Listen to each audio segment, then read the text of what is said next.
و ما اینجا به شما فقط اون ایران پر از ثروت و پر از امکانات گفتیم و باید اضافه بکنم این ثروت و امکاناتی است که بر اساس منشور انقلاب ما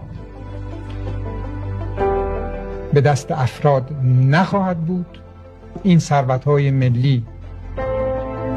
به دست دولت به نفع ملت و به نمایندگی جامعه اداره خواهد شد که منافع آن را ملت ببرد، نه اینکه به اصطلاح کذایی چند سال پیش یه عده ثروتمندتر بشوند و یه عده استفاده‌چی منفعت بیشتر. فلسفه انقلاب ایران را میشناسید و احتیاج به وارد شدن بدان نیستیم. نفت ملی است، آهن و صنایع ذوب آهن ملی است، جنگل ملی است، مرتع ملی است، آب ملی است و هر چیزی که میتواند جنبه استثمار کننده یا تعیین کننده قیمت ها باشد ملی است. یعنی برای جامعه، در خدمت جامعه و برای اینکه ما را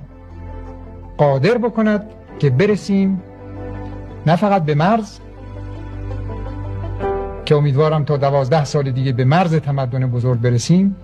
بلکه بعد از آن وارد تمدن بزرگ بشویم که صفحات درخشانی خواهد بود برای تاریخ ایران و برای تاریخ هر مملکتی که بتواند به آن دسترسی داشته باشد.